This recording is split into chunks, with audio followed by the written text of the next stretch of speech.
Welcome to Music Ed Tech Talk, a podcast exploring music, education, technology, and the intersections between them, with a special focus on the productive and creative process. I'm your host, Robby Burns. With me this week is my colleague, my pal, and author of Technology Tips for Ensemble Directors, Dr. Peter Perry. How's it going? Hey, how are you? I'm good. We were just talking about some juicy topics right before we hit the record button. I figure we should just maybe jump straight into those, but should I maybe give a little bit of our context and history first? Is that cool? That's perfect. Yeah, I feel like for an episode about rehearsal technology, it's worth kind of just acknowledging, because I don't know that many listeners would just be aware, but we are both teachers in the state of Maryland. Whoop, whoop. When I put together lists of guests for this show, I'm overwhelmed at how many amazing people there are in Maryland who have and who I want to come on and talk. It's super overdue for you to come on and talk about anything, let alone this topic, because one of our other connections is that we both contributed books to the Prestissimo series published by Oxford University Press. Mine is Digital Organization Tips for Music Teachers, and yours being Technology Tips for Ensemble Directors. And then we just have done all sorts of collaborations. Most recently, last fall, we were talking before we hit record. We co-taught a Maryland State Department Education course on creating a virtual ensemble video, and that was kind of a fun pandemic project to kick off. It was almost all a year of virtual teaching. So anyway, that's our connection. Yep. Oh yeah. Well, thank you for having me. Yeah, it's long overdue, because I feel had I your book just feel, I don't know, of all of the books in the Prestissimo series are really, really good books to just grab and get a couple. You can easily pick up a chapter or a section and get something from it as a teacher. They're just very digestible. They're very friendly in that regard, and you can kind of just put it down, get a little tip, integrate it into your life, and just kind of roll with that until you feel ready for more. And while they all share that in common, I feel if I hadn't chosen to go in the specifically organization route with mine, your book's topic would be the next logical thing for me. You know what I mean? Using technology to because that's what we teach, right? As band, right. You teach orchestra as well. Thinking about rehearsal and thinking about how technology supports the preparation of rehearsal, but also supports the actual rehearsal instruction itself. Yeah. That's the job, right? So I don't know. It's just, for me, it's been that book has sort of been whirling around inside my head for years. When I did my doctorate, I did it on the effectiveness of smart music in teaching students and music performance, and is a piece of technology a good thing that can help do what you need to do in our very, let's say, antiquated classroom that looks very, very much like it did at the very beginning of the turn of the century, the 20th century, not even the 21st century. I went through my entire undergrad kind of dabbling in all kinds of technology stuff, and technology had always been something that I associated very, very closely to my own music education, because my parents had gotten me a computer, me and my brother, a computer, or our whole family, because it was back in the 80s, because I'm old. But what was it? It was a Tandy 1000 from Radio Shack, and we were able to start learning to program or code, which is what we'd say nowadays, and I was picking up the trumpet as a fourth grader and learning basic A and doing that kind of stuff, and started putting in MIDI code of my method book, because my parents weren't musicians. That they were supportive, but they couldn't help me read a half note or what fingering an A is or whatever. So I essentially started doing that and using that to kind of train my ear on what these things should sound like. And then throughout what I was doing, it was just a matter of adding different applications, whether it was a notation program when I was doing theory in college, or getting into DAWs to record. And as a music ed major, I was always wondering, when are we going to learn about this stuff? Because all the professionals are using this, to like make professional recordings, why aren't we talking about this? And the answer was like, oh, well, you're talking about it now, just keep talking and tell everybody else. And I was like, okay. But then when I became a teacher, it was like 1997, and the Goals 2000 was a big thing, and one of that was the authentic use of technology in our teaching. And so, of course, everybody's coming once again to me saying, how do you do this? Da, da, da, da, da. And I was like, I don't know, I'm a first-year teacher. This is how I would do it. And essentially, and I had always just wished we had a resource to do that. And finally, after doing a zillion, clinician, clinics and presentations and things like that, I finally said, I guess I'll write the book. And it's literally been something that's been swirling around and in my head on how to do it. And then the other piece for me always was that music technology sort of always has lived in its own separate world from the ensembles. Like in the United States, ensemble music rules the roost, and then we have sort of the secondary, tertiary, and other parts that seem to be coming up, which I think is a good thing. But music technology is one of those things, and it's just kind of had this separate life from what we do in the rehearsal. And essentially, I just wanted to bridge the gap, because there's not a single piece of audio we hear on television or even in most cases a live concert, unless it's a totally acoustic setting, that isn't being run through some sort of technology. So that's sort of the background I have on that. Yeah, I beat this drum really regularly on this show, but it bears repeating. I mean, people really do get stuck in their head the idea that like technology is like some other discipline or field, and I don't think people like us see it that way at all. Like, these are just tools. Tools have existed since before anything was digital. The instruments themselves are tools.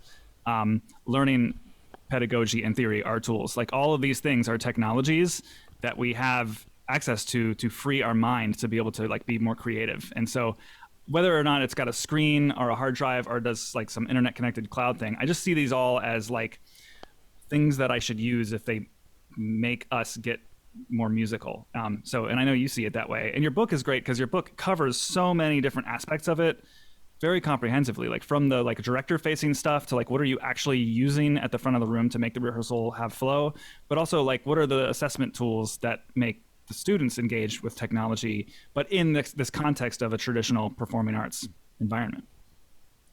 Yeah, that was very, very important for me to put into the book. One of the things I've always, and that's sort of the other thing was always swirling around, is if you walked around the English hallway during any particular day in my high school, you'd see a bunch of kids sitting there at computers typing into a word processor what they're doing, or using some sort of other app in a math class with the teacher interacting with a smart board of some sort. But then you go down in the music room, and again, that still looks like it did back in the turn of the early 20th century, where these ensembles were essentially established in a public education setting, and it just is always stark to me. It's like we should be using more. Now I also am a fervent believer that we don't. We're still teaching music, we're still teaching ensemble music, because the reason it's still there, the reason it's still such an important part of a child's education is there are things that we teach that that are so much more complex and complicated and good for a child's development just by learning music through an ensemble setting. But at the same time, we want to make sure that setting is current and timely and relevant to what's going on in those children's lives. So yeah, it all links in together. And I also really do believe is we got to teach the students we have in front of us, and nowadays they're born with a USB C port in the back of their head, or or a Bluetooth antenna, and they're directly connected as soon as they come out. So talking to them at that level and interacting with them on that level, I think, is a very important part of effectively teaching what many call this digital natives. And they still also have plenty to learn about technology, because they might be able to text and play games and stuff on their devices, but most of them still have problems saving when they turn something in. Did you see the Verge article from a few weeks ago? I think I might have mentioned it in a recent episode. Such a fascinating article. I'll link it in the show notes to this episode. They published an article that's basically looking at trends at colleges and universities, where professors are noticing that starting around maybe like 4 or so years ago, that the students are entering and then they're not able to meet certain basic logistic requirements of their college courses because they don't really understand how a file system of a computer works.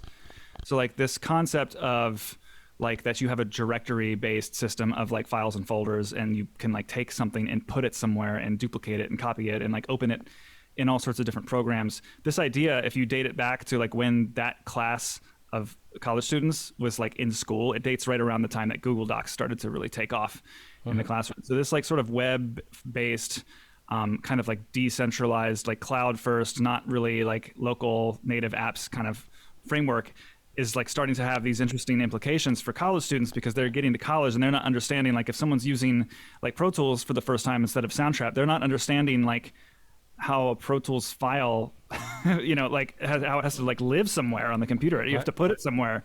And so it was just a really interesting article. And to your point, I mean, a lot of people always say that kids are like smarter than adults with technology. I don't know that that's true. I just think that kids are like more willing to go to whatever lengths they need to get what they want. And if that means, if you want to communicate with your friends and Snapchat is the way that everyone is doing that, you'll do anything. I mean, that interface is not easy to figure out, a lot of these modern day apps, but you want to, so you do it. And I think that if adults can certainly learn from that. Oh yeah, and I think the two things is this is like like you mentioned earlier that this time last year we were teaching a bunch of music teacher adults how to put together a virtual performance with their ensemble. And I think the big difference between teaching a class of adults who are very passionate about learning to do that correctly and a classroom of kids is the kids don't have the fear and the anxiety about using technology that the adults do, and the adults are worried about something going wrong or something crashing. And usually I find as soon as you tell them that it's gonna probably crash, and if it doesn't, expect it to crash the next time. So that's just part of what we're doing. Keep on going, you'll be fine, it's good.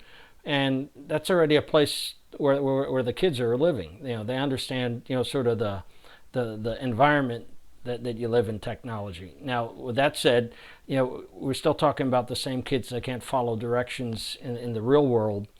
So following directions and that kind of thought process in the digital world, is totally applicable. So, again, that I think that just becomes a growing up, a developmental aspect.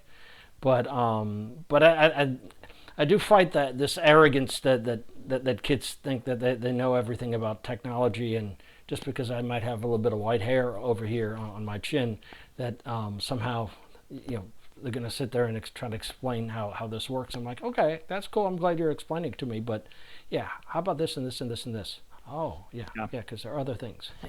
Yeah, well, I think there's certainly things you learn from each other. I mean, I've heard more than one music teacher remark that their first year teaching a music tech course, the kids actually taught them the course.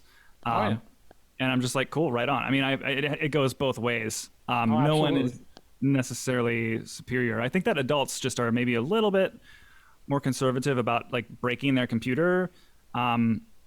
and like going out of their way to sometimes to like get an answer, whereas kids will just like get obsessive, which can be really effective in music because sometimes making great music requires, often, always even, I would say, it requires this kind of obsessive quality of like, I'm going to just refine one little bit of this, and kids have the time to, and that's why it's important, I think, to engage that interest in all these ways, which of course you have through your use of technology in the classroom.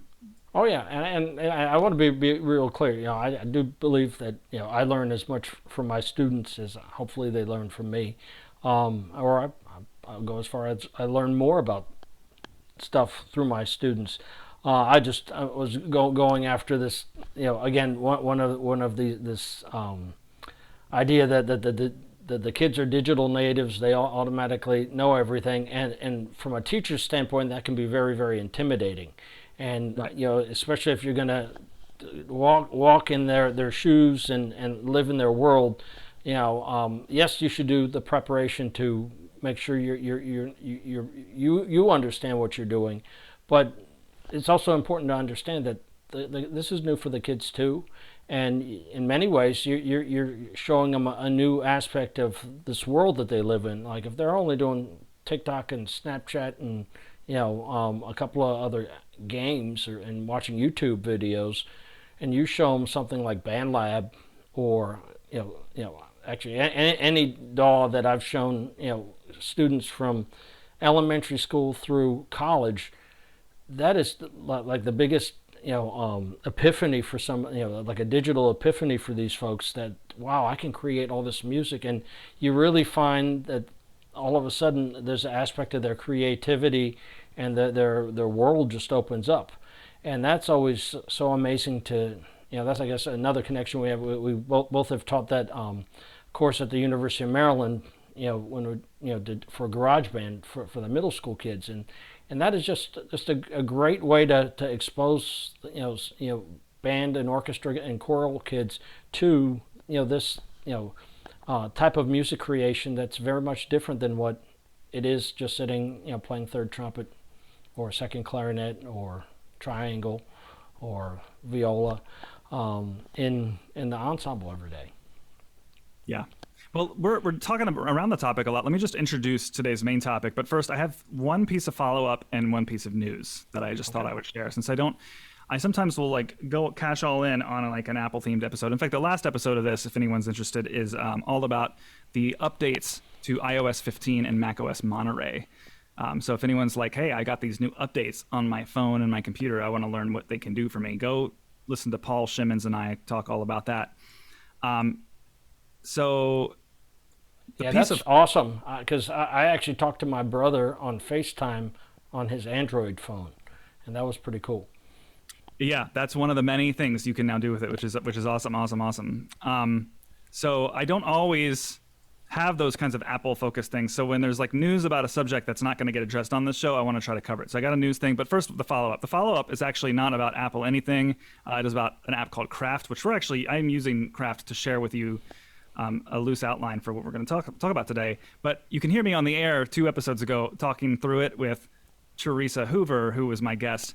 And so we were talking about like sharing a document. I found out the answer to that question. Can you have 2 people typing in a document at the same time? You can, but you must be sharing a workspace. So if anyone listened to that and is feeling compelled by the app Craft after hearing that bit of conversation, I would like to just let you know that you can have 2 people sharing in a document, and that I am planning an episode entirely focused on using this app and just generally this new emerging category of apps called like personal knowledge management. Basically just like a place for putting all of your knowledge and sort of like cross-referencing different notes and files and links and making a database of all of your stuff that is interconnected. So that's coming up in a few episodes. If anyone has any questions about Craft, definitely email me or reach out to me on Twitter, social media, or if you're a music teacher and you have a unique way you're using Craft to organize yourself, I would love to hear and have lots of workflow ideas to share during that episode.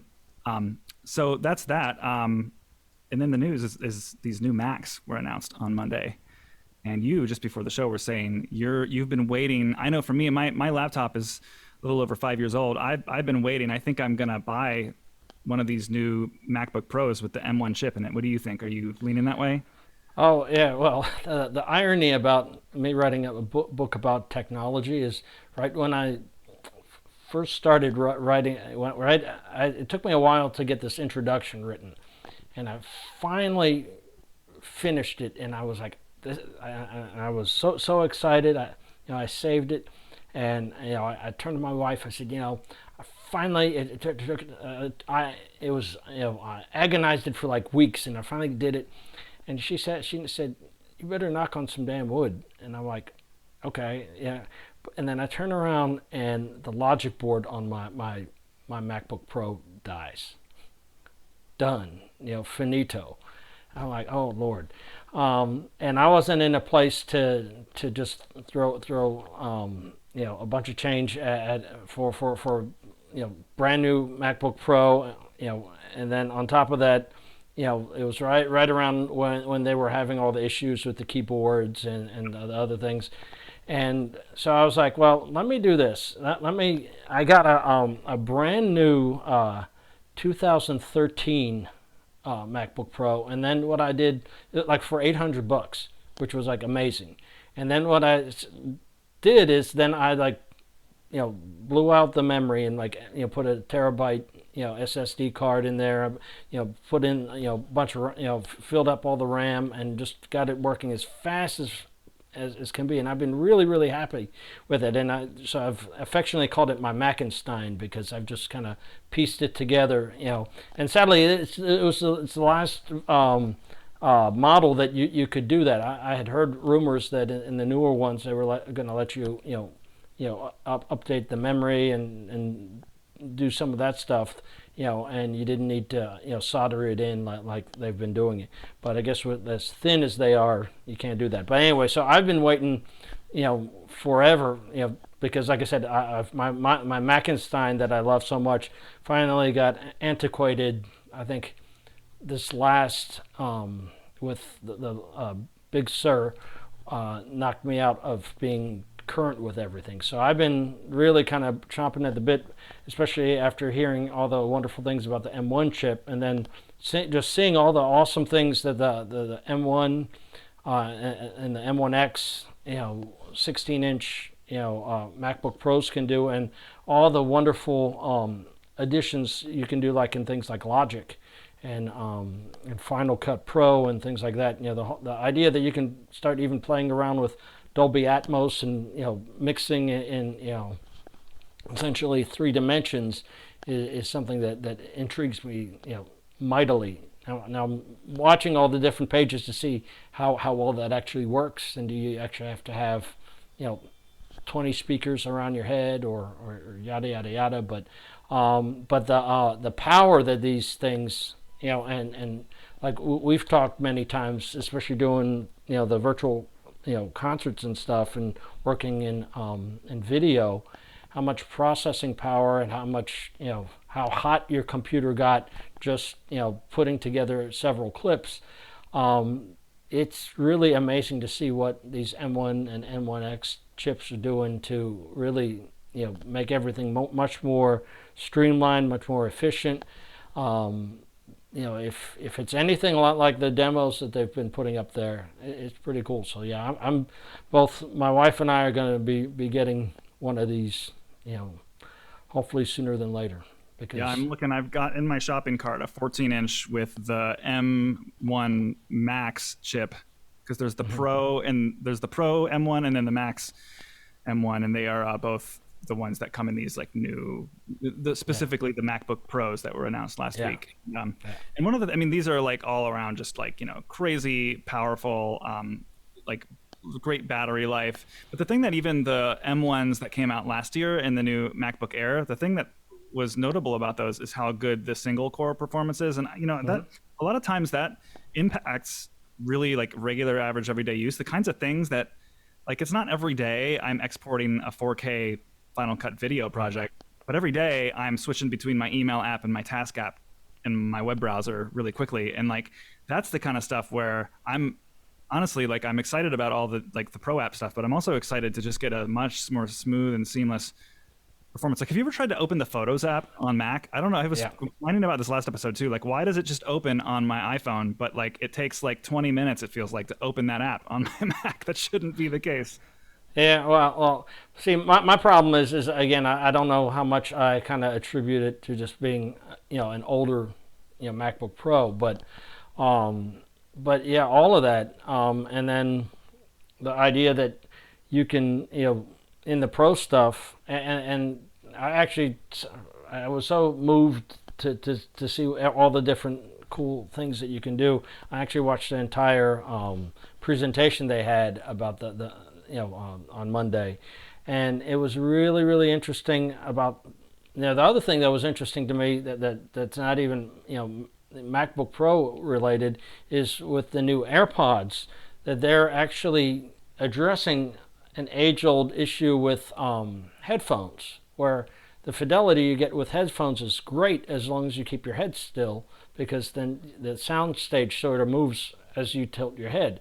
And now they're using spatial technology essentially, which will move the sound stage as you move your head, and that was a pretty amazing thing for me. I was super excited and amazed by all the stuff they were talking about, the MacBook Pro stuff, but and the speed of these chips and all of that. But it's pretty exciting to think about using these tools to make music and produce creative things. And the thing that also struck me was it was a very creative centered discussion that they were having. They were really talking about these are computers for people who want to create things using this. And again, like we were talking about in an ensemble setting, this is a tool.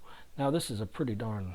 Yeah, right. And speaking to that exact process, you mentioned making these virtual videos. I mean, I had a video project where I had 96 individual student submissions, and I was dragging and dropping each of their videos into a timeline in Final Cut Pro.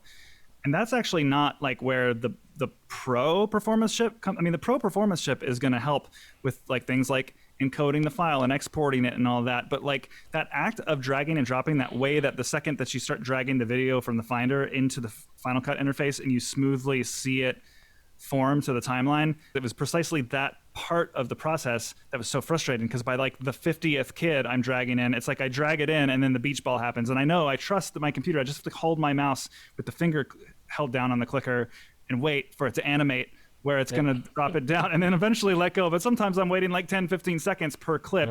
And to think about 10-15 seconds here, 10-15 seconds there multiplied by a project that big, it would have really saved my time. And you can also, as you're trying to put stuff together, you can see a fully rendered example of what you have, of what you're going to put in the actual Final Cut. Whether it be a title sequence or background, and especially you get into the really data heavy stuff. Like I said, my poor Mackenstein over here was struggling, and then the ability to run, sometimes you're trying to do that and run Zoom at the same time, and that's real. That the video, that's where my computer right now is struggling the most, is the video card is so antiquated to what's even was out last year. So now I'm excited. It's a big price tag, but I think you're always paying a big price tag for one of these machines. But but I'll say this, my wife's MacBook, she's been using it for 10 years, and obviously I had to go in there and put in a new SSD and memory and stuff like that, and it eventually gets antiquated, but it's still fast as the wind and just barely finally starting to show its age. So now I'm excited. Yeah, me too. Mine is a little over 5 years, like I said, and that's about where a computer starts to show its age for me, especially a Mac. And I could keep using it, but I'm a sucker for software. And one of the things that these M1s do is they add a whole lot of really small software improvements. One of which I know hasn't like really been fully realized yet, but I mean, it'll run iOS apps natively. So there's a handful of iOS apps, things like my podcast player is Overcast, like that will run on an M1 Mac. It's just the same version of the app that you would get on the iPad. And that developer, I don't think, had to do much, if anything, to get it to work on the Mac. So I that kind of thing excites me enough so that I'm gonna like make the jump here. Like if let's say that these machines were announced this time next year, like I would be fine. But my computer is getting a little sluggish, and I know the reason I haven't actually bought it yet is because I'm waiting to hear back from a family member who might actually buy my current one. So, but it's imminent though, and I'm excited. Yeah, I might have to sell a kidney, but I have a new MacBook Pro and only one kidney. Yeah, to be clear, what I will be selling my laptop for will definitely not be covering the full cost of the new computer. The kidney might, though. The kidney might, sure, yeah. Well, let me get on to introducing today's topic more completely. So, I mean, you are the ensemble rehearsal tech guy. I know you cover in your book things that relate to like how students are interacting with the technology and things that relate to building the instruction and the sequence. I kind of just thought today, I've been doing a lot of stuff this fall that was sort of influenced by technology I used last year teaching online. And I've been integrating some of that back into my band rehearsal. And I thought what would be interesting is to just kind of talk about like, what is the technology, both hardware and software, that really more like we as teachers interact with, but that helps to make a rehearsal more engaging, more solid, have more flow. And I don't know, does that sound good to you? Sounds great. I think one of the important things, we need to talk as technologists and as teachers. We were kind of forced into a situation, with the pandemic to be, using a lot of technology. And if somebody told me, when I was writing the book or even right after it came out, and ironically it came out, fall of 2019, right before the pandemic came, that we'd be in a place where most music teachers were pretty heavily using technology and have developed the skill sets that I talked about in the book. I probably would have laughed, and if somebody asked me when would that be, it was like maybe years and years after I retired, maybe, just because our profession is so resistant to using these tools. And I talk a little bit in the book why that is, both with a very good tradition of instruction, and that we have these tried and true tested methods that work, and why mess with a good thing, and isn't the computer just a fancy shiny toy, it gets in the way of good musicianship, and there are a lot of different things I've heard. But this really forced everybody, to, and there are a lot of things I think that didn't go the way I wish. There's a part of me that was real hopeful that now we can finally catch up, to the other subject areas. Now we can start integrating this into how we do things, and maybe, evolving a little bit as a content area. But one of the things now, as we're kind of coming back, I'm seeing a lot of folks be like, yeah, I'm done, thank you very much. That was a pandemic thing. I'm going to do that next time, as much as I'm going to do any Zooming or anything like that, because I'm so, technology fatigued. So I've been spending the last couple of months, sort of, not necessarily rebranding the message, but kind of maybe talking about using technology and what we do a little bit differently. As far as, how do we, and you wrote a very good article for NAfME about, what do we keep, which I highly recommend any music educator who's, was through this, method of teaching, and then looking around at all the stuff and, what do I do now?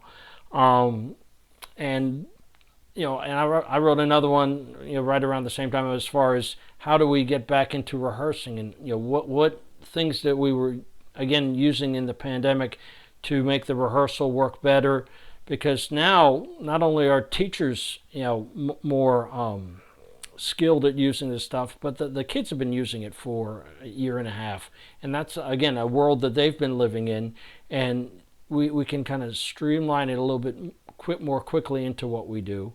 And then I've an article that just came out talking about, of all things, substitute lesson plans.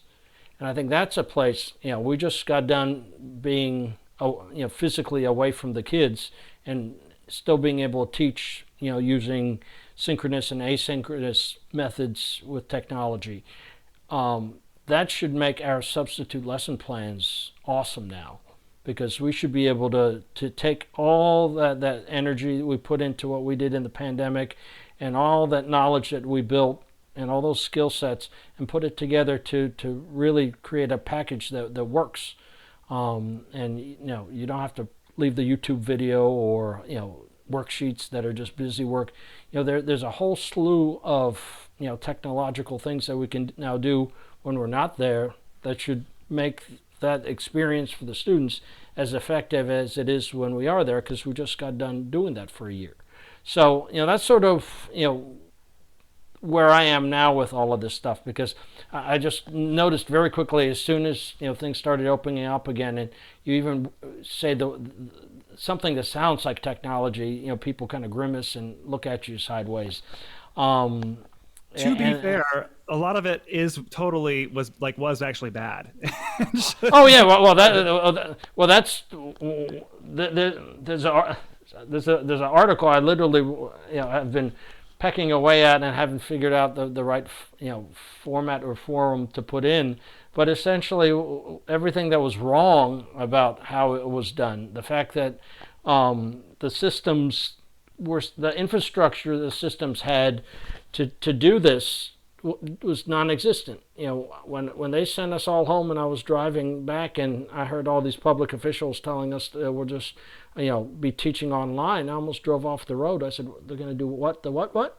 Because I've been working with teachers, and I had a crummy old Dell sitting in my office that I could maybe get my email to work right, but there's no real software I could use.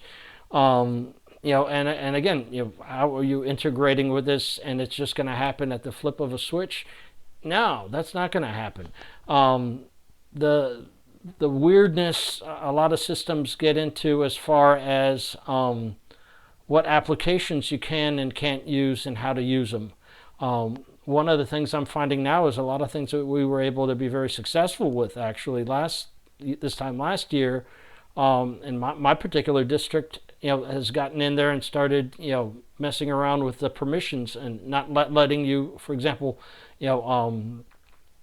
have your kids see a YouTube video unless their parents have signed a waiver and things like that. And then the other part about it is just how our culture was really fighting the idea that somehow school looks different than a teacher standing in front of students, speaking and doing, as opposed to the way that we live our lives the whole rest of the day, whether it be talking to a relative on FaceTime across the world, or putting together documents using an application, learning how to cook a meal using some asynchronous piece of technology like YouTube. Somehow people just they really wanted the old school there, and I think that we're still fighting that. So yeah, yes, absolutely. Admittedly, there was a lot of things that just were so wrong, and then the learning curve of everybody, the parents, teachers, students, and just and then doing that under the backdrop of everybody going through the trauma of a pandemic, it was far from ideal. But I do if I'm going to be a slight optimist, I do think there are things that we picked up out of all of this stuff, and things that we can put in. Yeah. Into That's what we do. Precisely the impetus for this episode is to just basically look at like what is a band rehearsal in our case, or an orchestra rehearsal, a choir rehearsal, and then what technology is making that function. I thought could we just start with I would just maybe like to offer up a couple of things that are completely unchanged and like things that are consistent with 2 years ago before there was any pandemic. Things that come immediately to mind are like in a rehearsal, and for me, a rehearsal functions for the most part pretty traditional. This is why I think music teachers are somewhat. I think like the aversion to technology I also have share some of your sentiments about. But like, I think what music teachers, I hope anyway, what they know is really good about teaching the performing arts is that there is an authenticity to that process that does put us ahead. Even though some other areas might be integrating technology, I mean, music is ahead in a lot of areas. For example, one thing I talk about with my leadership at my school a lot is how the whole of education is moving to grading based on mastery of skills rather than like holding this same like kind of benchmark for everyone and like just progressing everyone through the same material at the same time. Instead, like looking for like what is defining what actual mastery is, and then how do you get from point A to point B on an individual and kid based level. And that's stuff that already we do as music teachers simply by nature of a kid. Like a kid shows you if they know it so immediately. And if your ears are trained, the more your ears are trained, the more you are able to hear things and resolve things and give that kind of mastery-based feedback. So when I say, try it again, this way, flutes, and then they play, like a math teacher has to wait until the test to get the feedback if their kids learn that thing or not. I get it right away, and there's this like virtuous cycle of feedback and performance happening. So we, in this regard, are ahead. But I think that, though, the technology can make that process even a faster and more meaningful cycle if it is engaging and efficient. So things that have always helped me, that continue to help me, having a sound system in the front of the room. We've got a big old Mackie mixer, and it exports, it's got an output to two pretty loud speakers in the room. And into the channels of that mixer, we have one for a phone, one for a computer, one for a Shure wireless headset, which I'll get to later in the new category of the outline. But basically, like, my way of communicating with the students technologically is by using lots of multimedia, and sort of like the Mac is sort of like the thing that's sending to the projector. The audio of my Mac and my phone is sort of like where I can play recordings for them, show them videos, classroom related materials, but also where I can use my tuner and my metronome. And then the iPad is sort of like a paper simulator. It's got my sheet music on it. It's got any documents that I want to go over. It's got a lesson plan on it. It's got a seating chart that I take notes on kids, which later in the week gets generated into a rehearsal grade for them. So, I mean, anything I would do on paper is happening on an iPad on my music stand. And then the iPhone is largely a music player and a tuner. And there's like a lot of software behind it, but that's kind of like, as far as the hardware is concerned, that was and still is the core of my teaching setup. Yeah, I use a lot similar stuff. We use. I wish I could hook up. I could, but we one of the things as we've come back is our systems gotten us actually reasonably nice Dell laptops that I wish I would have had last year to use. That are pretty fast. That you actually connect to a hub that then is connected to a smart board and things like that. So as far as things within the rehearsal, one of the things I found that, since we have to wear masks indoors, I actually got myself yet another PA system, that's portable, that I actually clip onto my belt and has a microphone. And because I was finding that my by the end of the week, my voice was gone and my throat was raw, and and you're walking around with this mask on and then trying to speak over a 50-piece band, or outside occasionally with the marching band and things like that. So one tip I picked up off of what the elementary teachers were doing is it's this little really powerful speaker that you clip to your hip as a microphone. You can actually has other ports to put in things like a music player and stuff like that, which I really don't use. I just use it to help amplify what I'm saying through a mask, so I can essentially do what I would have normally been doing, without one, prior to COVID.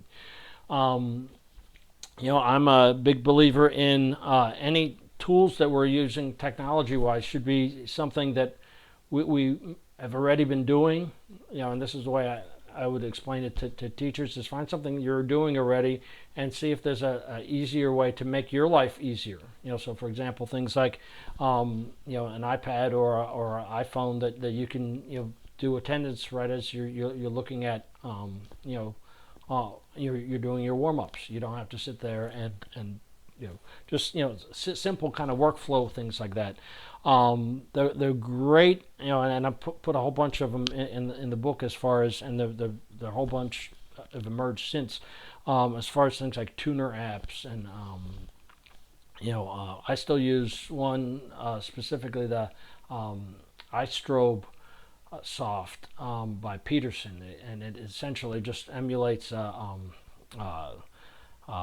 it called? Like a strobe tuner. A strobe tuner, thank you. Yeah, one of those giant hardware StroboSoft units you would have at the front of the band room.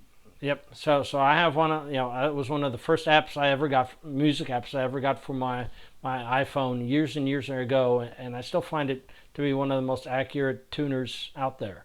So I use that. That's on my stand, all the time. And like I said, then again, we use in the current situation. Like I said, I have a hub that connects to my laptop, that connects to the Promethean, that lets me use all the audio video quality. So if I want to play video, if I want to use my Chrome Spotify app to play either music, or we can go into the learning management system, that we have all embraced much more through COVID, and be able to apply even stuff that you have in the learning management system, in the assignment that you have. You can already interact with the kids in the ensemble as you're doing that. So and actually that's later on when we talk about a tip, there's a tip I have that we do that with the ensemble. Yeah, but very similar. Yeah, and I think for me, the hardware is the same. It's what is there is one major game-changing piece of hardware, which I guess I want to kind of reserve for a second. But I think since I don't know where else in the outline I left an opportunity to talk about it, you're mentioning like having seating charts and like sort of making things easier for yourself. I'm definitely of the mind that like using the right app for the right job can be better, even if it means installing one more thing on your computer. So I think I've said it before, but like Keynote is kind of like my vehicle. That's like how I get all audio and like visual thought creatively to my students. So it's got like slides in it with embedded videos. I use a lot of Magic Move to keep things, and I don't know if anyone has not tried Keynote's Magic Move, but you can make almost like little mini animations. If you have two slides with the same content on them, but you like move them on the second slide, and then you set up a Magic Move as your transition, rather than like it just appearing out of nowhere, it'll like animate the movement of the different components of your slide from one to the next. And I don't know, I just little things like that just keep them alert and on their feet, and almost can become if you're really proficient in it, it can become really basic information you want to give them, but it can all of a sudden be like a counterpoint to your actual spoken instruction. The iPad, I mean, my phone is either playing music for them or is the tonal energy tuner, which is the subject worthy of its own episode and one day will be. But the iPad, I feel like, is where I'm doing the most, like being the most like aggressive as far as like innovating my workflow goes. And I'm using forScore on one half of the screen, GoodNotes with a PDF copy of my seating charts on the other half of the screen. And then I have a little floating Craft window. Craft is sort of becoming my everything app these days. And one thing it can do is it just can handle like outlining really well. And so I have a little, how on an iPad you can like have a little app that sort of slides over top your other apps. Yeah. I have Craft with my lesson plan there just so I can kind of slide it in and out and see. It just helps me to remember what I'm going to do that day. So what's nice though is that Craft has this concept of like your notes can sort of be linked to certain days of the week on a calendar.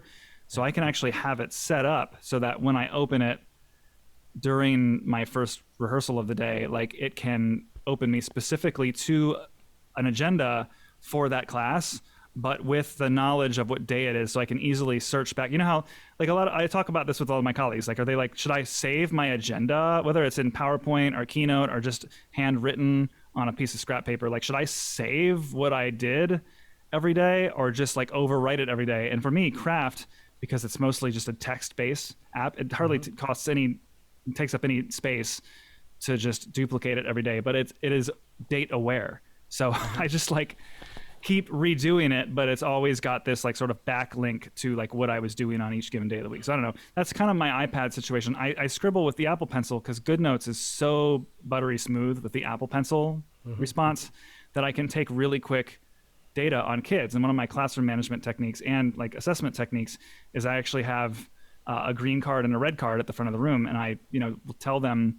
I try to highlight as many positive things happening in rehearsal as I can. So like the green card basically is like means you were doing something awesome, and I might say something like, I'm going to give all of my flutes a green point if they can like have amazing playing position throughout our entire warm-up today. And that's just like a one way of like trying to change the dialogue of like what are my rehearsal expectations to flip it to the positive and have like positive models be the center of it, but then also really informally and quickly take hard data on them that I can then go back to those seating charts on my Mac, because GoodNotes has a Mac app that syncs over the cloud, and then I can like open that up on half the screen, have my gradebook on the other half of the screen, and then like generate this data on kids into something that's like an actual tangible grade that they can make meaning out of. So that's kind of my, and then of course the sheet music on forScore. I mean, forScore remains just an absolute essential iPad app if you want to read your sheet music, and you can do all sorts of stuff with that as well. Yeah. One of the things I've been trying to do, and this is, again, kind of piggybacking off of what we were doing last year, was trying to be consistent with some of the technology the kids already have, because I think one of the huge things that happened with the pandemic is we're a lot closer to a 1-to-1 ratio of one device per one kid, especially in, across the board where that was not the case before we, were locked down and things. And so what I've been trying to do is, part of what we do helps them use the technology that they have, which I always do believe, it's about the technology in the hand. And that's why I think, your cell phone is a better camera than your DSLR, because my DSLR is downstairs in a bag and my cell phone's in my hand. I can take the picture. And I love my Mac. I love that, but the kids, my kids have a Chromebook, and I have a Dell laptop to use, because that's what they told me I had to use. And I think a lot of teachers get put in that position. So using things like again, like that, like the learning management system, like whether it's Canvas or Google Classroom, using the G Suite with as much as I like those, there are things about all those things that I don't like, but the way I look at it is that's what the kids have, and that's what you want to help them learn how to use, because I think that's another thing that we can do is make this a vessel for learning about the technology. Because getting back to one of the things I think we did horribly wrong, when we jumped all into this, is there wasn't enough time spent, teaching the kids and the parents how to actually use the stuff. So anyway, I think that's one of the things we can do, through what we're doing. And like, for example, one of the things I was doing last year was making a lot of, demonstration videos and instruction videos, and that a student can come back to and asynchronously listen to my instructions go through again. And I thought even last year when we were doing this is, what if I do this like when we're back? Maybe that could save me from saying something 4,000 times, and when they, or at the very least, when they want you to try to say it 4,000 times, you say, listen, there's a video on the Canvas page, go there, listen to the thing as many times as you want, and if you still have a question, come back to me. And that's something that for me got changed very quickly, is just that kind of interaction, and that, and I really do believe is one of the things we need to do is use the technology that we were using this time last year to sort of be in tandem with what we're doing in person, where we can, for example, work a rehearsal in a very, very traditional, very to the point, working on music and all those things, so they get the full experience of playing their instruments and or singing, or whatever the ensemble class. But then at the same time have some of the theory stuff that we were doing last year, working as an assignment that they do some ear training and submit it, or a listening project, or even one of these creative DAW projects that we played around with, to again activate those aspects of their musical creativity. I think that just opens up what we can do and effectively do, and like for example, performance assessments. They can do their performance assessments, record it, send it in. You can get feedback, and all of that's done not in the classroom. And that's something I was doing beforehand, before the pandemic, but I've been utilizing different ways of doing that, and then also twisting around and using those as ways to create substitute lessons and things like that. So just I think that tandem aspect of using that technology is the thing that we got to hit right now when the iron's hot. Right on. So you're sending my head in like 8 million directions. I don't know if I'm off or on topic, but I'm wondering, can I speak to a couple of the ways that I've been sort of embracing the tech of last year? Sure. Or even just some of these are just new things I've learned about that I would probably be using if there was no pandemic, but they're just like new to my workflow. So, so let's see. And it's funny, you mentioned like answering questions like 800 times. Sometimes the same questions. I've got this new thing that's part of my keynote. It's like on the main slide next to the agenda every day. It's been especially helpful. So I teach the youngest and the most experienced 2 bands at our school, and then we have 2 in the middle as well. And sometimes, when students come to middle school, and especially this year, they have not for over a year and a half, some of them rehearsed. Like they don't understand the dynamic of a large, 50, 60, 70 person group. And so, and then of course this is like, they have all these new questions about band, but also about middle school, but also they're just concerned but eager to do well. So you just get a lot of questions, and it just makes you as a teacher sometimes like very annoyed, even if the kids mean well. So I've got this new part of my agenda slide. I call it the hierarchy of concerns, or the levels of concerns. And it's basically a chart. I made it kind of tongue in cheek, but everyone it's actually been like really helpful, even though there was like a hint of sarcasm behind me making it. But it's basically like level 1 concern is like immediate emergency, like someone is bleeding or passed out on the floor, and then there's like examples of that concern level, and then like how to respond. So for example, the response type for a level 1 concern is to yell my name out immediately no matter what.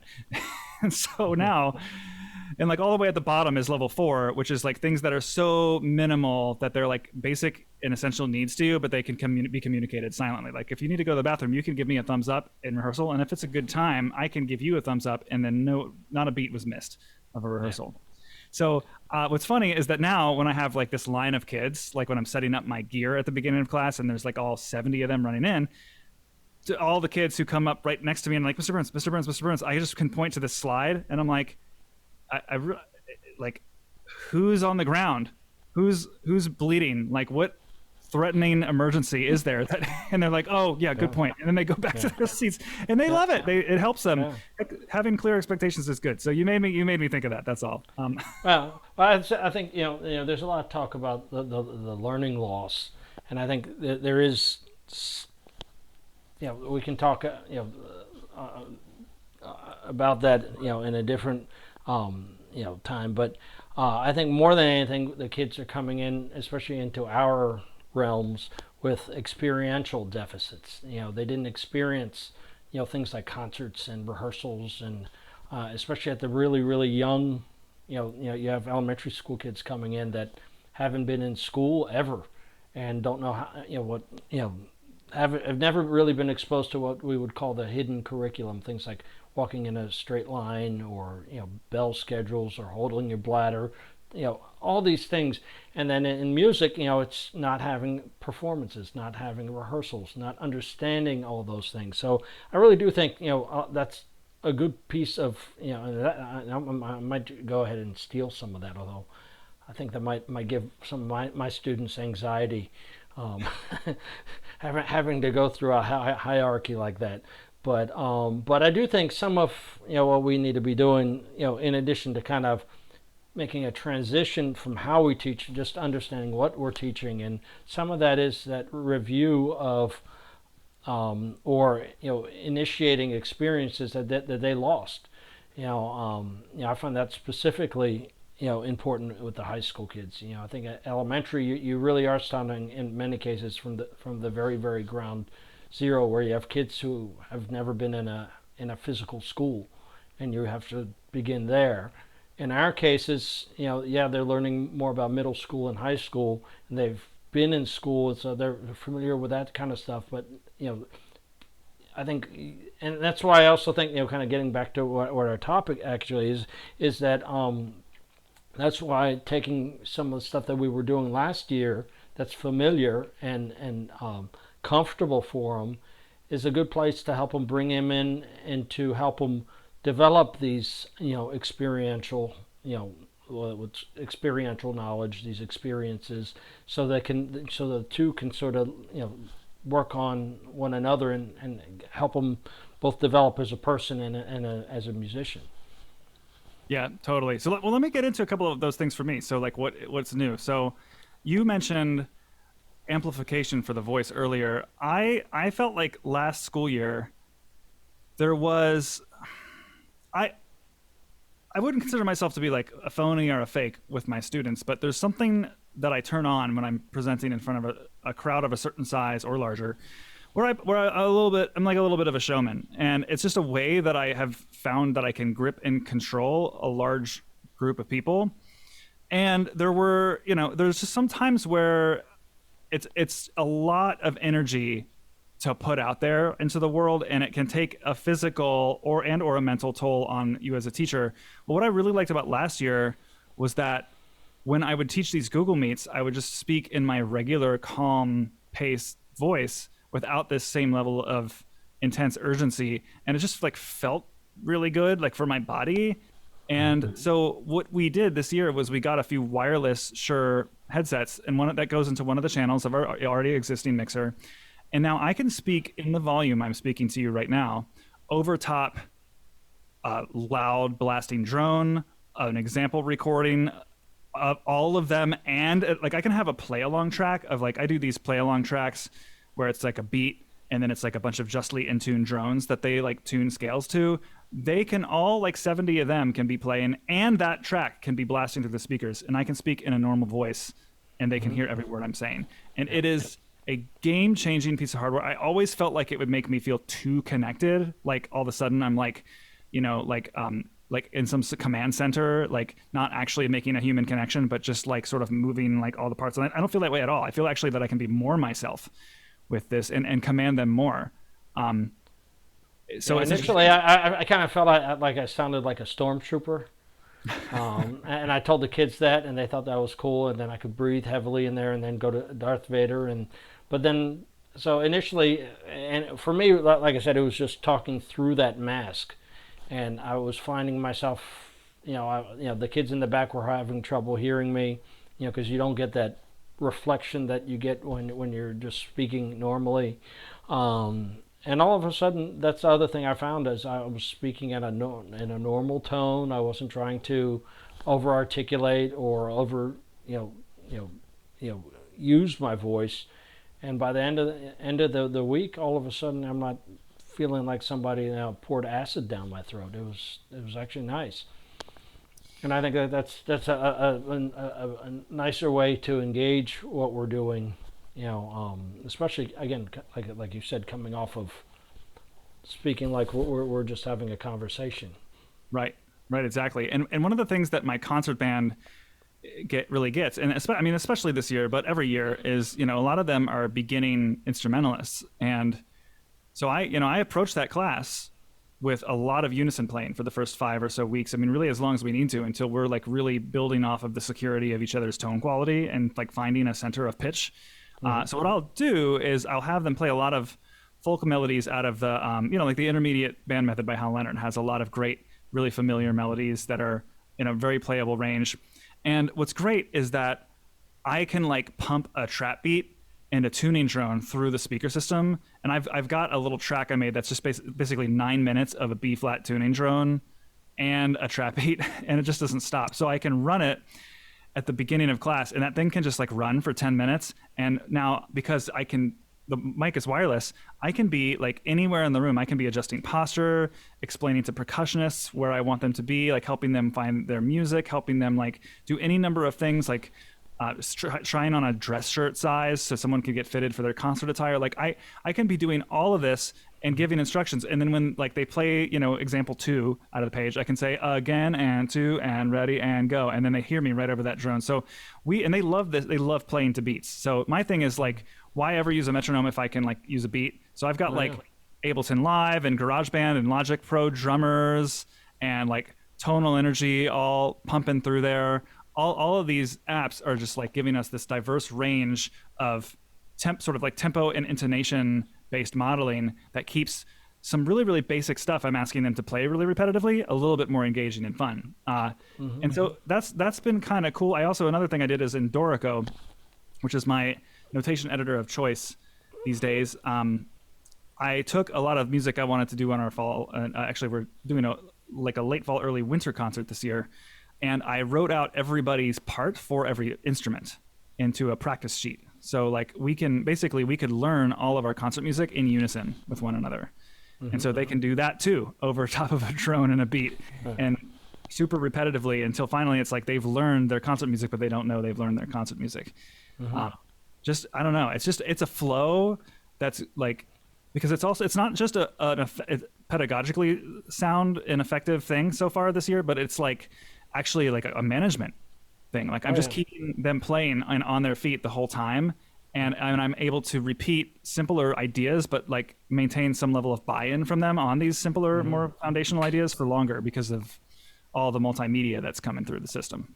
Yep. And I've been the other thing that I used extensively. I used a little bit less now because again we're trying to transition. Is some of these performance apps like Smart Music, where again you can put your own content into Smart Music and use it, whether it's to learn specific parts of pieces or specific exercises. I'm one of those fundamentalists, I believe, like you are, that I'll spend the first month getting all the basics down and all the fundamentals down, and then we start working on the advanced applications of those fundamentals, especially as we give them some easier music initially and have very, very high standards, but very reasonable expectations, and then use some of these apps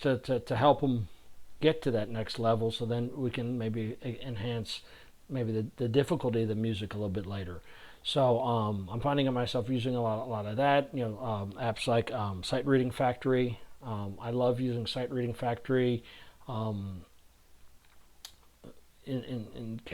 some cases with an ensemble for the first couple of weeks, because there's so many different ways you can use it. And I'm trying not to give away my tip that I'm going to give at the end. But and I do want to think that everything that we're talking about is very important, but it still has to be in the context that we're trying to transition them back into that traditional rehearsal setting, and hopefully that traditional rehearsal setting version 2.0 or maybe even 3.0, where this is now part of what we do, and that was always foremost, something I put in the book is, this is how we should be teaching in 2020, 21, and because this is what our kids already do. They do it in other classes. They do it at home. We live using these tools. We should be using them to do what we need to do, and not just to use the technology. Use it to enhance what we do, to make it easier. This is a terribly difficult year for all of us. If we can cut back on something that gives us, takes up time. I am such an advocate for Google Forms. The first time Google Forms had a self-grading quiz that I did, I think I almost cried. And then also the first time I took all the data from a Google form and threw it right into It turned right into a spreadsheet and sheets, and then I could throw it into Excel or numbers or however you want to do it. From being at a point earlier in my career where I was entering all that data by hand, that almost brought me to tears. So it's that kind of stuff that you can instant. I was able to do. I did a lot of skill checking and assessment of skills at the very beginning, just to really understand where my students were. So where do we take the instruction? And so all of those kinds of tools, like doing a music theory or even a music performance assessment on something like Google Forms, or they use their Chromebook to record themselves and submit. Very easily uses that technology. You can collect all that data and then also be working on reestablishing those experiences that they need to be having in the rehearsal, in the classroom, in the school. And that again, you're using the technology in tandem to what you're doing in person. And what I found this year, if there was a year to collect that kind of data, and I've always done that, but I was like, I'm going to really take that really seriously, because I want to know, were these kids sitting there, not playing anything on Zoom? Were they, what's the deal? And that really helped, establish, sort of the path that we're taking this year. So, but all of those, pieces of technology that can make your life a little bit easier, it just, I think that's the point. Yeah. I'm so excited about so many of the new things I've been trying that I'm going to rattle off a couple more for you, if you don't mind. Okay, sure. I'm gonna throw them out there. So let me come by. I almost left the subject of hardware because I was talking about that wireless headset, but there's actually a couple of things that we integrated last year when we returned to in-person, like more of a hybrid model last March. We got, for our music teachers, we all got, created a little workspace for ourselves at our desk, which included a Scarlet solo audio interface, a pretty affordable and reliable for its price audio interface, and then an Audio Technica AT 2020 microphone to plug into that, and then a 12 South USB-C hub where you can plug a bunch of USB-A things into the back of it, and then it's just one USB-C output that goes into the computer. And just so what basically it allowed us to do was to have a virtual teaching setup in every music classroom. But of course, we're not doing that this year. So what we did was we moved these setups into the teaching area of the classroom where the director usually is. So like at the front of the band room, we've now got the interface, the nicer microphone, the wireless headset, the power, the connection to the projector at the front, and all of that is just this one USB-C plug that goes straight into my MacBook, and then makes all of that stuff just sort of magically connect. And it's a real good feeling to now have that gear, because it just makes those are the little seconds that really is important to trim off of and make, it's those tiny little bits of extra added efficiency, especially when you've got the 10 kids not following the levels of concern who are like saying, Mr. Burns, Mr. Burns, Mr. Burns, when you're trying to plug in your computer at the beginning of class. Yeah, we got they actually provided us really nice what's it called? A Lyra microphone. I want to say it's Audio Technica. I could be wrong, but anyway, fantastic USB mic. And again, something I did before and am doing now. But again, USB into the laptop they furnished us now, and then the microphone up on a boom, and let's play that, let's record it, boom, no pun intended, record it, let's play it back. Now you're playing it through the sound system, and now they can literally do a self-assessment of how they performed, or post it in the LMS, and you do a more formalized self-assessment. Right, exactly. And and having the right microphone and the interface just allows us now. I would imagine you were already doing this before last year, but now it's just such a nicer microphone. It's not just the voice memos app of my phone. Yeah, well, I had a Zoom, not Zoom, to be confused with the Zoom that we're talking on, but one of the Zoom digital recorders, And then years ago, our county had given each high school another digital recorder. So it was either one of those put on the front of the music stand, picking up everybody, so the directionality was always off. It was a pretty good mic or a recorder, and you could get a decent mix and all of that, and it would do a lot of that internally. But to have two nice mics up top, and to just formally be able to say, okay, now we're recording, boom. I also think it's an important 21st century musical skill set to develop, the idea of how to record yourself. That's one of the things I pushed a lot last year, is this idea of a 21st century skill set. The idea that you should understand how to write music using a notation program. You should be able to record yourself, because even though right now we're recording ourselves because that's the only way we can do it, you're going to probably have to, if you're interested in doing an audition for something like this year's Maryland All-State is all recorded, you need to be able to do a nice recording, and you should know what a nice recording sounds like, how to do it, what are the tools you need. You don't have to necessarily have a full-blown recording studio, but for a relatively small amount of money, or even if you're using your device, you can understand how to make a recording that sounds good. Put it through a free piece of software like BandLab, which I love BandLab,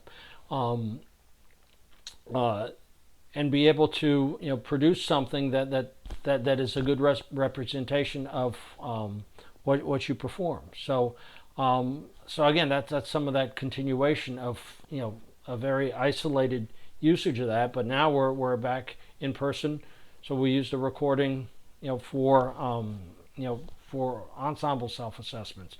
They use recordings to create the self-assessment or my performance assessments.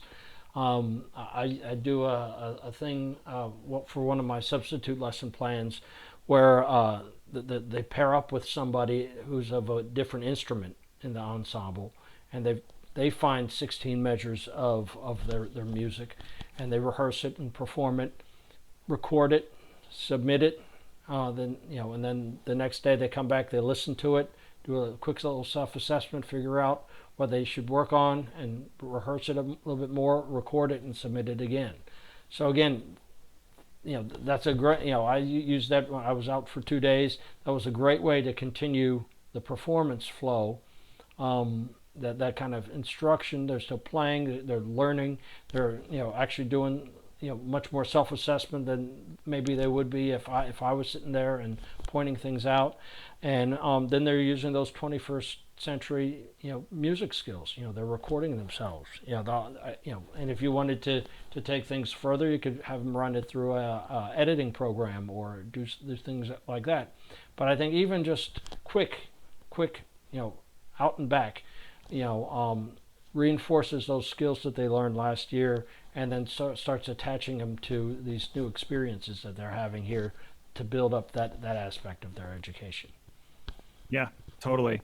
Having your kids record themselves more regularly will expose all sorts of misunderstandings that you otherwise don't get. Like it wasn't until we depended on Soundtrap last year, which is kind of like Soundtrap and BandLab are very, very similar offerings. But Soundtrap is what Howard County uses and has access to. So when I was using it to assess band student performances, either solo or in a small ensemble group, became clear very quickly when you asked them to record to a metronome how minimally they understood tempo and like beat and rhythm, those concepts, because the independence required to execute on that needs to be really strong. Not even to mention just like your own technical facility on the instrument to be able to articulate in rhythm. That really opened up some doors. I haven't really figured out how I'm going to fit some of that back into this year. I don't know where that has a place yet.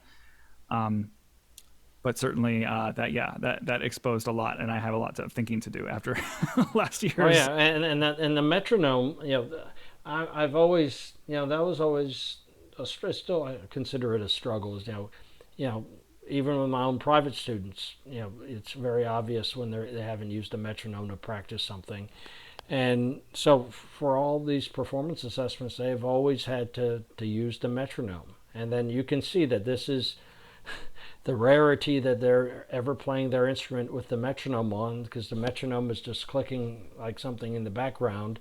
And so then you say, okay, we're going to have to practice using the metronome. So again, incorporating some of that PA system into a rehearsal, or talking about apps that they can use on their own devices. Um, and I find the more we can get them to connect and make relevant, you know, how do you do this and incorporate it into that world that they live in, they'll grasp onto it. So I'm finding the kids can use a metronome much better now than they did when I first started teaching, um, because they had to get go out and buy a $25 metronome. Now they can get Tonal Energy or any one of the other great metronome apps out there. Yeah, right on. Let me rattle off a few more, just like a little mini lightning round, if I'm even capable of doing that. Okay, go ahead. All right, anyone who wants more details on this, go to last episode, and I certainly will be talking about this more. But you know me, I'm like an automation nerd, and a lot of this like shuffle of like setting up gear in the beginning of class, the new iOS updates allow you to automate some of this with the addition of the Shortcuts app, which is out on the Mac now, which is a really easy way to basically make a bunch of stuff trigger that otherwise would be numerous clicks and taps. So I've got certain apps that I use on my iPad, my iPhone, and on my Mac for rehearsal, and I have now a mode called Rehearsal that I trigger. You get to it through the Do Not Disturb options, because it's basically, they are kind of like custom Do Not Disturb modes, and when you set one up, you basically say like whose messages will go through to you, what apps are allowed to notify you, and then you can even make a custom home screen that your phone will display. So what I've done is I've got like a rehearsal focus mode where only my wife and my music team can get messages through to me. And when I launch into this mode, I've set the mode up as a trigger for a shortcut, but the shortcut opens different apps on all my devices. So on the Mac, it opens up like Keynote, and it closes messages and any other stuff I have open that's like more communication based. On my phone, it opens Tonal Energy. On my iPad, it opens forScore on one side, GoodNotes with the seating chart on the other, and then my little lesson plan on the side. And because when you trigger a focus mode on one device, it triggers them on all of your connected Apple devices, the shortcut that like opens and closes certain apps will like run on all my devices, even though I'm just triggering it from one device. So I basically like tap a button on my phone, and then it's like really fun to watch because all three of my screens just go boop, boop, boop, boop, boop, boop, and like all this magic starts happening, and the Keynote slide opens to, and puts itself on the screen. It's kind of fun. So that's focus modes. Speaking of play along tracks, I'll just self promote. I've got some on my website for sale, some Justly in Tune tuning tracks, loosely based off of the Foundations for Superior Performance book series. They've got trap beats under them, but I like to pump those into the app Farrago by Rogue Amoeba, which you can kind of arrange them in a soundboard style view and trigger them with like a MIDI controller, or even just with the computer keyboard keys. So that's a fun way to kind of organize them. That's a little bit more graphically oriented than an iTunes playlist. The app AnyTune, I sometimes will run my play along tracks in, because you can change the pitch and slow down and speed up the music independently of one another. So I can like gradually increase the speed or go to a different key if we want to try a different scale. Sound Source, Loopback are other two great Rogue. I actually had the CEO of Rogue Amoeba, Paul Kafasas, on last December actually, and all of them were overviewed. Like they've just things like Loopback. Do you use Loopback at all on your machine? Yeah, Like that's just become such an essential part of like me routing like audio around my Mac that like I still use it even though we're back in person. Mm-hmm. Throw out another app to not ignore the jazz side of things is Ireal Pro. Love it. Is a great app. I actually had it when it first came out, and actually had the lead sheets in there, and then they had to get rid of that because of copyright. But a great, and I want to say they have an app that's actually you can put on your desktop too. So awesome app. It's so good, and it syncs your library. Yeah, I was on it when it had that library too. So I've got like 1,000 jazz standards, and you can easily create your own play-alongs, and then it'll play it back with any tempo, key, instrumentation, and style that's somewhat adjacent to jazz. So you can have like a tango, but it can just be like a B flat chord over and over again. Like if you want to make a play, my students have requested, because they like the hip hop style kind of ones that I've made, but I've said like, hey, I'm willing to make more, and they've swing and disco are the two that they want me to like remake my play along drones with those. So I'm slowly working on those. Maybe I'll throw them on my website when the time comes. Have you used? You can take stuff that I know you don't use Band in a Box as much, but I love Band in a Box for very similar things. And if you want to, last year I used it a lot to create some really high quality backing tracks for my jazz ensemble kids, and learning just standards and things like that. But then I want to say, I haven't done it, so I could be totally lying, and that's the part you can delete out of the podcast. But I want to say you can take those files from Band in a Box and put them right into Ireal Pro. But then, like I said, the new version of Band in a Box, has a direct DAW engine that you can put it up as its own track, or even create the individual tracks within a DAW like Logic or Pro Tools or BandLab or something like that.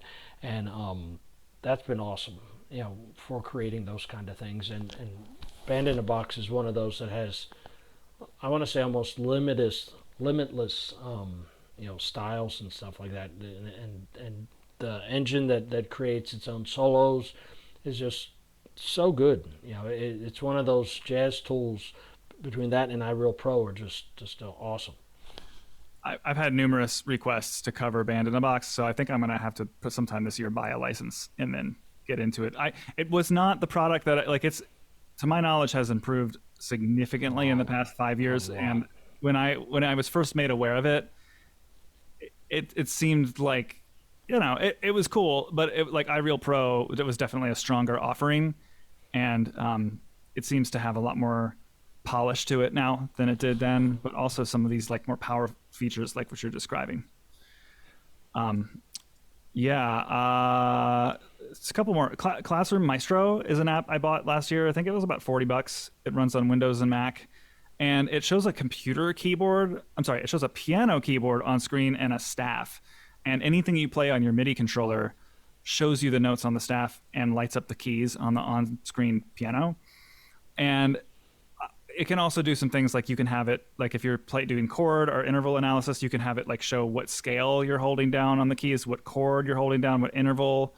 And it's been, it was just a thing I used last year to communicate musical ideas more clearly. And I was like, well, wait a second, like just because we're in person, like why would I not use this? This is a super effective visual tool. So I've been using that. The one thing I really want them to do is add basically like transposing instruments. So I could have a grid of 4 different transpositions happening on the staff at the same time. So if I play like a B flat on the piano, it like shows everybody's note on their own transposition. That would be kind of cool. Here's a crucial one. I used it a lot last year. It's still a little cumbersome, but so much better than nothing. Is like, there are times where I want them to see me animating, like with a pen, like a digital stylus.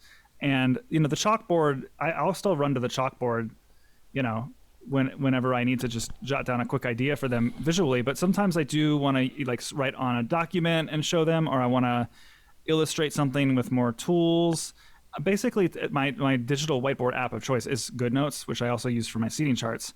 And one of the interesting ways to get the iPad version of it, because there is a Mac version, but come on, like it's not fun to draw with a mouse on a computer screen without a touch screen. So what I do is I use AirServer to stream, basically to AirPlay my iPad screen to the Mac, and then the Mac itself is plugged into the projector. So I can have what's on my iPad be fairly easily shared with the class, and it's cool too because then they can see my score in forScore, and I can like zoom in on stuff that's happening in the music and like annotate it, and all of that happens right at the front of the room on a giant screen. It's a good one. Let me ask you, you hit on this way earlier, but I wanted to come back to it. You mentioned about kids having Chromebooks. The only way I've really engaged with the students using their Chromebooks in rehearsal is to see if I can make Canvas, our LMS, a resource distribution platform like it was last year, but like, will this work in the room? And I have, after about 7 weeks, I've been meaning to talk about this on this show for so long. After about 7 weeks of 100% trying to get both our most experienced and least experienced students to use sheet music on a Chromebook, I have finally decided that it is not effective, and I'm going back to paper. Yeah, I keep telling my students, yeah, and I've had students say, well, the iPads or the Chromebooks we have, that they can be turned into tablets, and we can just put them on the music stand. And as they're saying that, I can just literally see in my brain those things falling off the stand, and you're picking up pieces of Chromebooks. I've been working toward, especially in the time of COVID, to try to use that as a distribution, but with that extra component that they printed out on their own, and do that. And obviously you got to play around with the copyright implications of that and things like that. Yeah, I'm not there with that. I really wish every kid had an iPad that you could sit there and just send a file to the entire ensemble. I think that's eventually that'll be the way it'll be, and then they'll have their whole library there on their iPad, and they can go through that like we do. But no, I've used the Chromebook as a other way. Again, not every day, not as a integral part of the engagement. But I do tell them to have it there ready to go, because then, for example, at the beginning of class, maybe we do a ear training. Now I did a lot of ear training exercises last year through using musictheory.net. The one thing that I felt that I missed last year, and I tried to do some of it, but I never felt like I was able to give the right type of feedback, is you do those ear training exercises that you can create on musictheory.net, but then the actual application to the performance of what they do. And since we were sort of doing it in a disconnected way, they were sending you files, and you could obviously give them that kind of feedback, but the ability to insert that in a rehearsal, I've been doing that, and we've had so many aha moments, as we're trying to tune an interval or tune a chord or tune a line, and they're like, oh, that was a minor second, and the look on the kid's face, because they made that connection through the technology that we were doing, and then also heard it, and then now applied it to their instrument, and now it's finally paid a dividend within their performance. Using things like, for example, Kahoot, which is like the Hunger Games for kids. They love playing those games on there, and they love all the different types. And like, for example, I created a Kahoot that went through all the aspects in my syllabus and stuff, and so they had to come back, and that was a quick way to do a test of understanding. And then sometimes, I've incorporated some listening activities, because again, I've always felt that we don't do enough listening, and these kids don't necessarily all have the same background where they would go home and be able to listen to, Beethoven or Duke Ellington, or whoever you're exposing them to in class. So we teach them that guided listening, so they can pick up some of that information based on what they hear. And so I've been including some of that as well, and then that they can directly engage with the LMS and the assignment that I put in there for them. So it's not perfect. I would love a better physical device that is more fits in with what we do better. But I do think something like a Chromebook is an excellent way to take a traditional classroom and turn it into a a computer lab, and I see that aspect.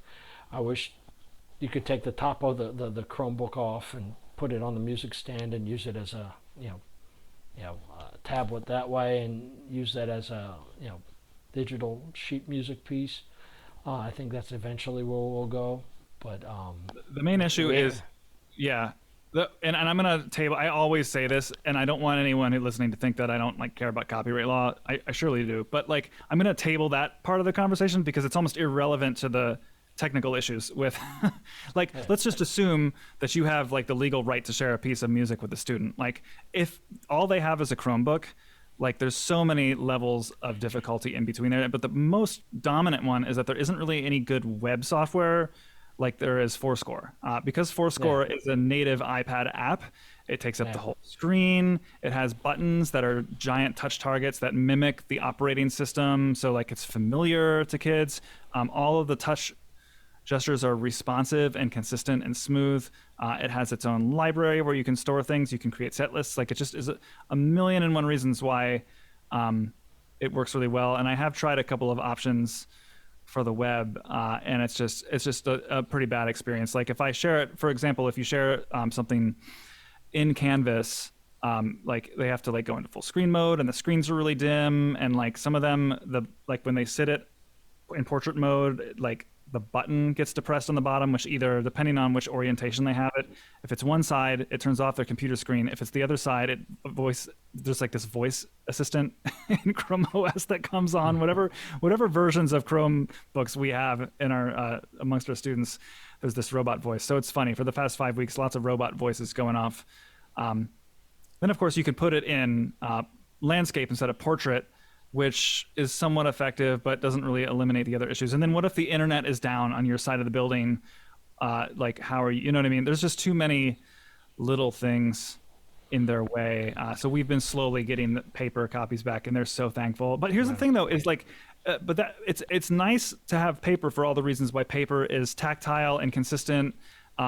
And large print and easy to read in the lighting of our room. But the fact is, though, is that doesn't eliminate the possibility of me like saying on a Friday morning, oh, you know what? It'd be kind of fun to do some sight reading today, and just dragging and dropping a bunch of PDFs into a module in Canvas. And that, for that reason, it has actually made things a lot easier. Well, that's what I could do last year with something like Smart Music. Is just assign something and say, okay, let's go, boom. Let's do something else, boom. And there's something there. The other, I think forScore is a great app. I've been playing around with one called Blackbinder. Are you familiar with that one? Let me look at it. I've heard the name. It's a similar one. I haven't looked to see if it's exclusively iOS, but one of the, I was talking with the guys in the Canadian Brass who use it, and it actually uses the it's essentially sets it up so you don't have to, it'll turn the page for you because the music goes up sort of like a Guitar Hero screen, but it's pretty cool. Oh, I see. Yeah, I have heard of this app before, and I remember it specifically because they are like very heavily advertised on the main page of the site as using the app.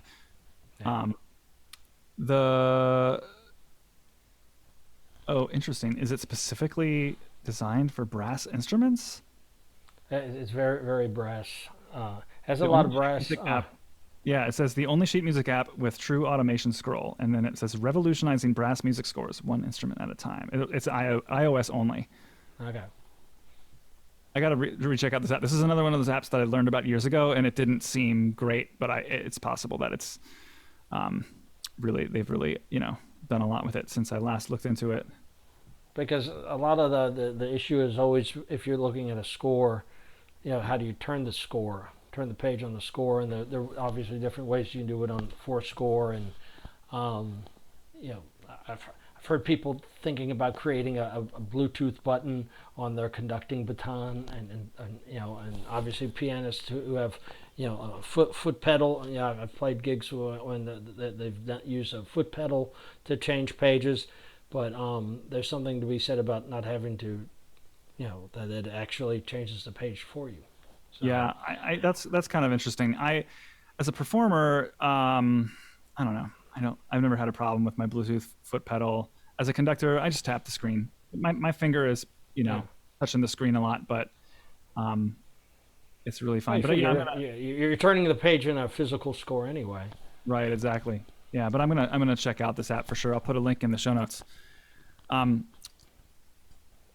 do you want to do some segments? Sure. You down with that? You've I'm been down. really withholding your tech tip of the week. Maybe we should do those first. Okay. Do you want to Do you want to go first? Sure. Okay. So my tech tip of the week is this: and I talk about it in the book, and a couple of people have come to me saying, "Oh, I've never thought about using Sight Reading Factory." So if you're not familiar with Sight Reading Factory, that's an app that I think is awesome in the fact that you can design based on your needs, a short sight reading etude, and you can do it for a concert band, for a chorus, for a string orchestra, and you can make it as difficult or as easy as you want. And essentially, with a one-to-one, setup, you can even set it up where you use that for the students to create, as sight reading, practice.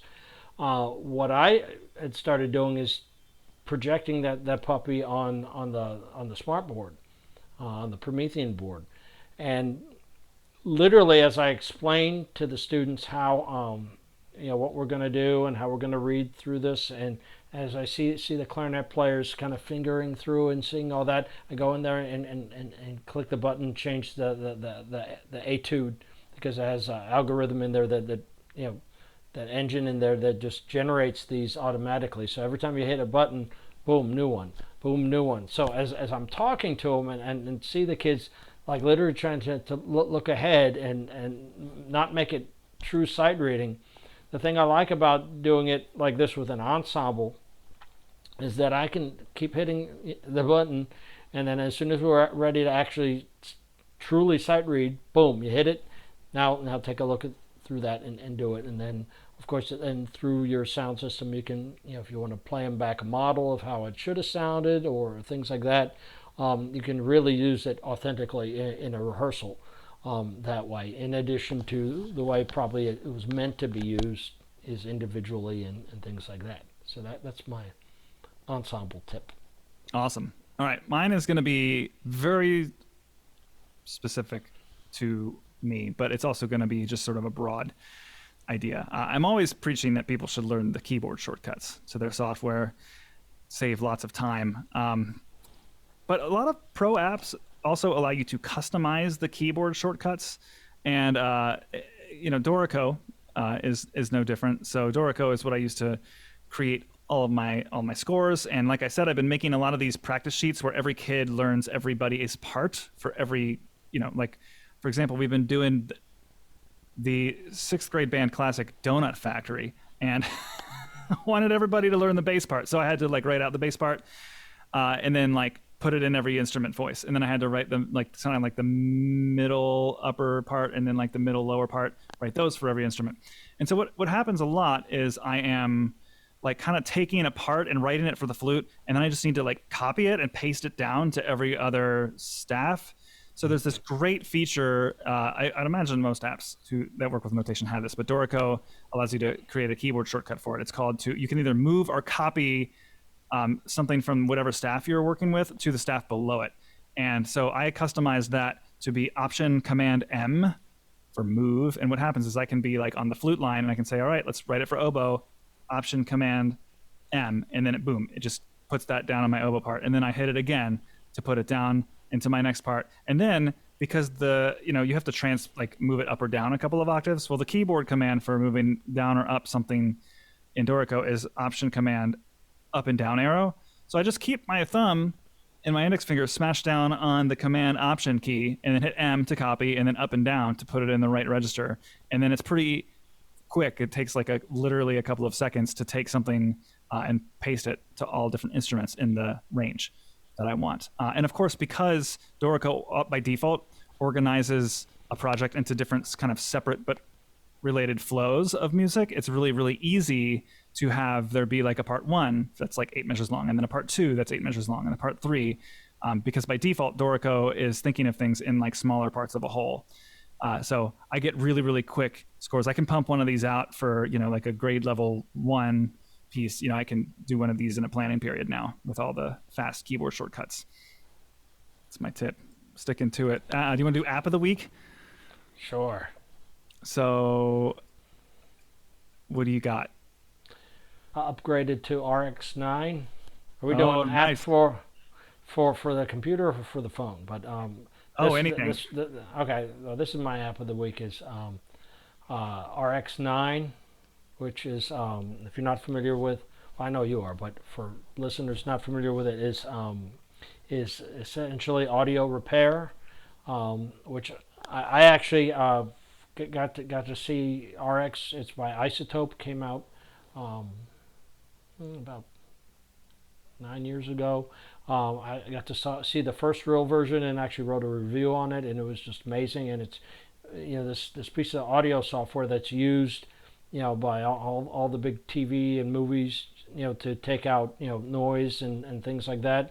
But you can even do things like repair holes in your audio. It's a really, really fantastic, very intuitive app that can you can use it as a plug-in into your DAW. So I use it that way in Logic now, or you could use it as standalone, but do something simple like a denoise of a recording you did in your rehearsal room, where the 60 cycle hum of the neon lights are picked up in the microphone. You can just take that out with one fell swoop. But like I said, this just keeps getting better and better, and actually they have a standard version and an advanced version, and the standard version is pretty good and can do everything you need it to do, and it's pretty cheap, because initially the whole thing was really, really expensive, so I was excited to get a free copy to evaluate. But like I said, that's my app of the week. Awesome. Yeah, I'm a huge advocate of that plugin. I use it all the time. All right, I'm gonna stick with Craft just to kind of like get people excited. I am gonna do a whole episode on this, but Craft, one of the reasons I'm gonna do a future episode on it is because it's kind of hard to explain what it is, but it is a text-based, document-based app that it sort of can be a writing tool or a note-taking tool, or just a place to collaboratively like share ideas and thought.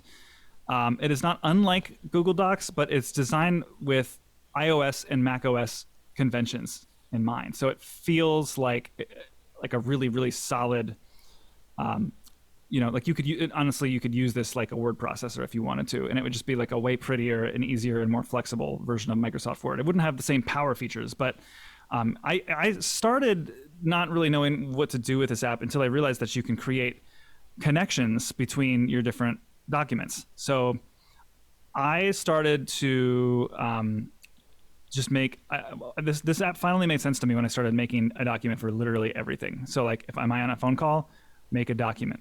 Do I have a student? They're their own document. Every class I teach has its own document. Every day of the year has its own document. And then what you can do is create these contextual connections between one another. But because the app is designed so beautifully, like the interface is very pleasant to use and understand this context. So if I'm on a note, I can click on anything that's a reference to another note and immediately launch into that note. Or I can just hover my mouse over the link and kind of get a quick snapshot. So like I can have students who have their own file where I can take notes on kids, and like really quickly, like if I have a kid who misses their sectional frequently, I can just take a screenshot of their sectional schedule and then like dump it in there for easy access. But then I can have a note that's like the flute A sectional group, and then the kids can all be backlinked inside of that sectional, And then I can have a whole document called sectional groups, and that can have link out references to both the kids and the sectional groups. So everything is just sort of like this network of connected notes. But what's cool is that even though it's this really friendly kind of like Apple design inspired way of working, it also has this web backend where you can actually publish any of these documents for someone else to see, either to share in a creative and collaborative workspace or to just basically publish it to the web. So you can actually use this as like as a writing tool, or what some of my colleagues who use this are doing is you can make little mini like wiki style things with like I have the orchestra teacher at my school is working on like revamping his curriculum, and he's got like this whole network of like contextual linking like little bits that all he almost like made a little mini website out of a bunch of craft documents which sort of outline like the sequence of a bunch of different things he's assessing musically. So I don't know if I'm explaining it really, really well or really, really poorly. I don't feel like I'm explaining it average, that's for sure. But I don't know. I am pretty much putting every bit of productivity I can in this app. It's fun. So my music of the week is an album that I would, I don't say this lightly, but I would say that this is just because it's an album that I keep coming back to. I feel like it's got to have a place amongst my top favorites of all time. I don't know, like I'm not ready to place it on a list, but I will say that this record I always, and for whatever reason, I think it's probably just because I discovered it around this time of year, fall in Maryland. We've got that nice crisp air smell, and smell brings back the memories. I don't know what it is, why it is, but for whatever reason, Gary Burton and Nestor Piazzolla's album The New Tango is a fall special for me, and it has been on regular rotation, and it's just a whole bunch of Piazzolla arrangements, but with Gary Burton shredding some jazz vibes, and they just like really belong together. I don't know how to explain these charts other than that they're like exquisitely amazing, like just so much nuance and so much like what they each bring harmonically to their improvisational style, but also their composition style. I don't know. It's just like it's kind of sad that like I don't know of that many other collaborations between them, because this like live album is just such a gem, and I recommend anyone who can find it go listen to it. Cool. My album of the week, my music of the week, is the new collaboration between Tony Bennett and Lady Gaga, "Love for Sale." For a couple of reasons. Ironically, I had put my car into the shop and had to get a rental, and was listening to it on Apple Play in this rental car, and it's just even in a stupid rental car, the fidelity of the recording, because it's done in Dolby Atmos and using the Apple lossless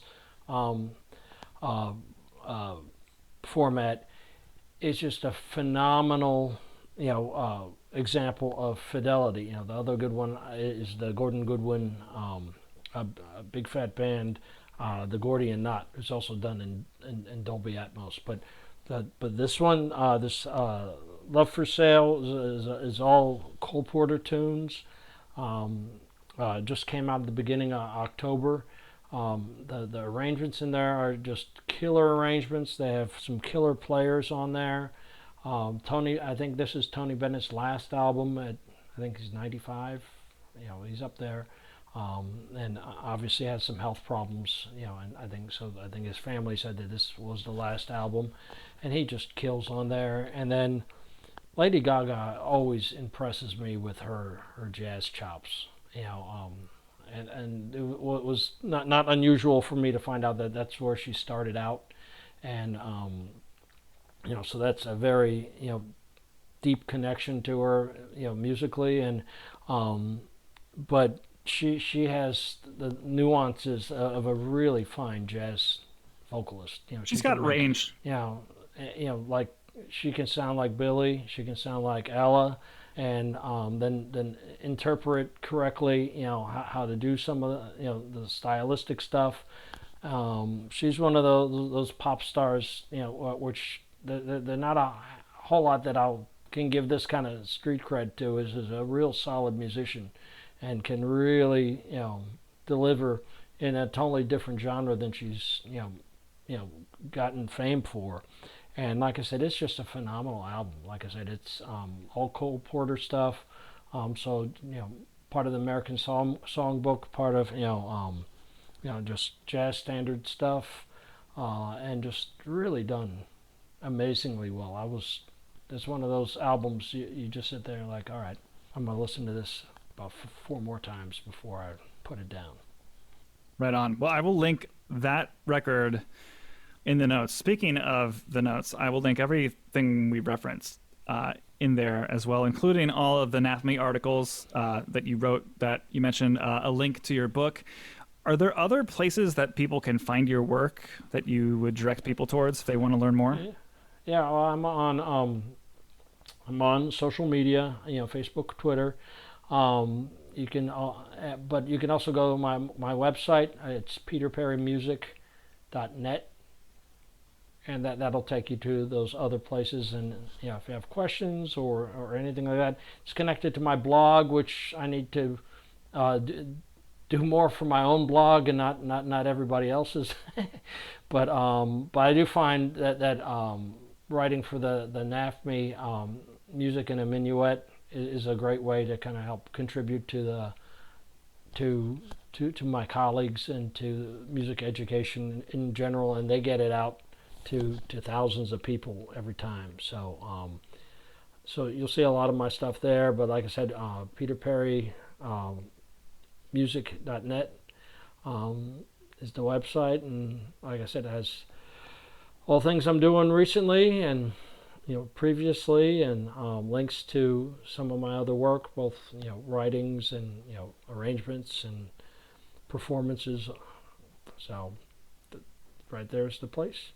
Right on. Thanks for listening to Music Ed Tech Talk.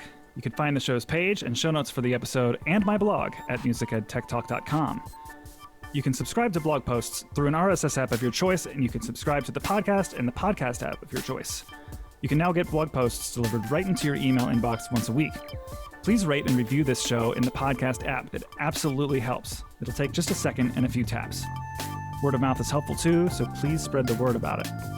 You can learn more about my teaching and music career at robbyburns.com. I'm on Twitter, Facebook, Twitch, and YouTube at Robby Burns. Please consider supporting me on my Patreon. You can find that at patreon.com/musicedtechtalk. All support tiers get perks, but even the base level tier gets you a monthly video update with app and music recommendations and tech tips, and access to the Music Ed Tech Talk Discord community, where you can chat with others, past guests, supporters of the show, about all sorts of topics: music, apps, pedagogy, lesson ideas, tech support, and more. It's a fun place to be. We were all in there just, whenever Apple has an event, we just kind of like live chat through the event. So that's kind of always a fun thing to do. Lots of chatter in there about last week's announcements, and it's a fun place to be. So hope to connect with you there soon. Peter, thanks for coming on today. We'll have to do this again much sooner than, however many years I am into doing this show. And well, thank you for having me and inviting me. It's fun to come on and chat as always. Our conversations are always not only just enjoyable, but very thought-provoking. And I always learn so much talking to you. So it's always a pleasure.